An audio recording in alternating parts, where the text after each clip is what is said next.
कथा बड़ी दुर्लभ वस्तु है बंधु। संत समागम हरि कथा तुलसी दुर्लभ दो। बहुत ज्यादा मिल रही है इसका अर्थ ये नहीं है कि सुलभ है ना।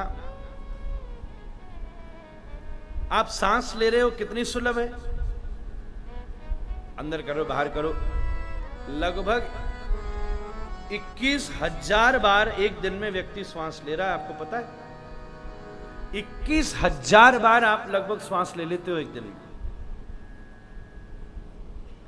पर 4 वर्ष पहले कोविड ने यह भी सिखा दिया कि श्वास कितनी कीमती और महंगी हो सकती है मेरे, है ना। अभी जो 21,000 बार ले रहे हो, जब 60,000 का एक आता सिलेंडर और वो भी मरे मारे नहीं मिल रहा, कितनी दुर्दशा हो गई।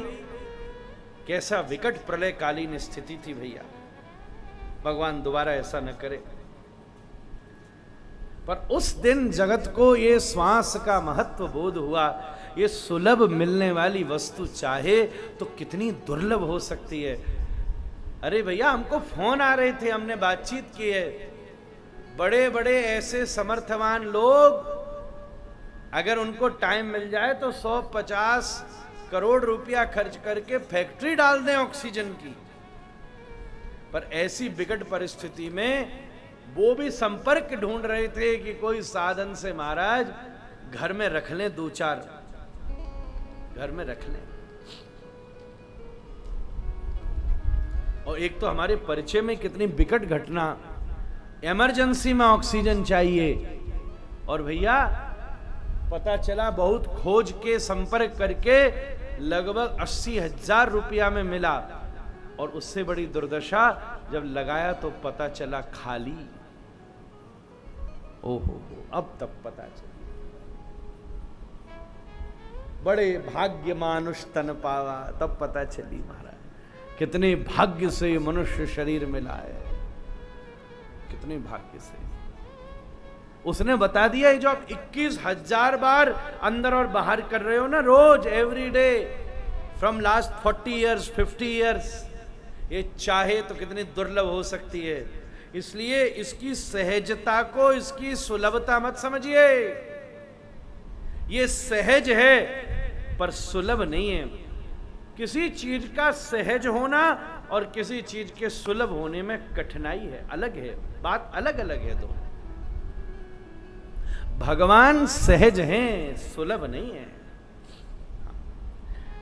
कथा सहज है पर सुलभ नहीं है।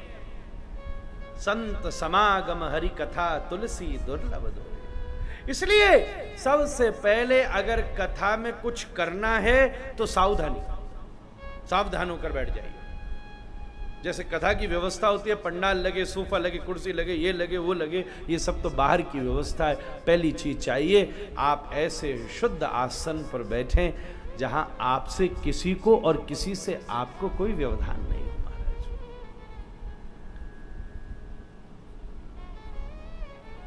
सावधान सुन मन माही, सावधान होकर सुनो, गोस्वामी जी ने कहा।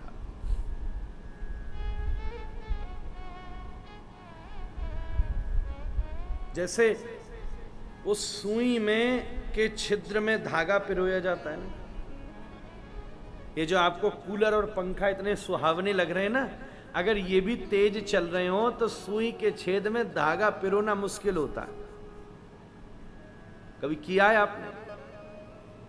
माताओं ने तो फिर भी बड़े सौभाग्यशाली। आजकल के छोरान को नहीं पता ये क्या होता है। ये तो हम छोटे थे तो मैया कभी कभी बैठ के, अच्छा वंश कह रहा मुझको पता है, तो तेरी मैया अच्छी है। हम तो छोटे थे तो मैया हमारी कभी ठाकुर जी पोशाक बनानी हो, कुछ करनी हो, तो हाथ वाली मशीन थी। तो आंख कैसी चाहिए, टेक्निक नहीं दृष्टि भी चाहिए। वातावरण में ओ बिल्कुल चुप हो जाए बात करते,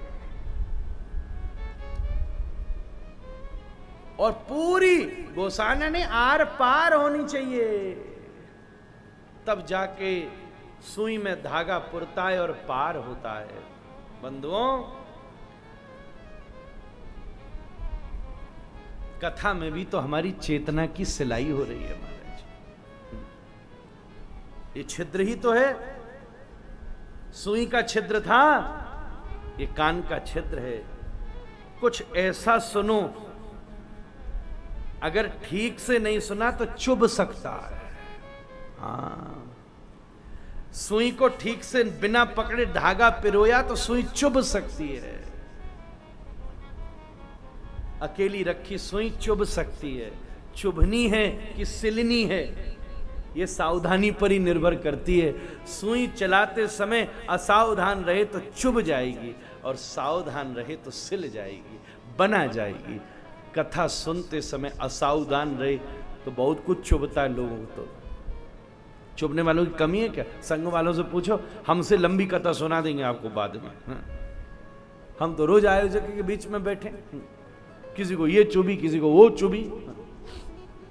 अच्छा, किसी को कुछ नहीं मिलता तो ये भी चुभ जाती है, भैया बैठे बहुत ज्यादा भीड़ हो गई थी महाराज, हम कथा ही नहीं सुन पाए।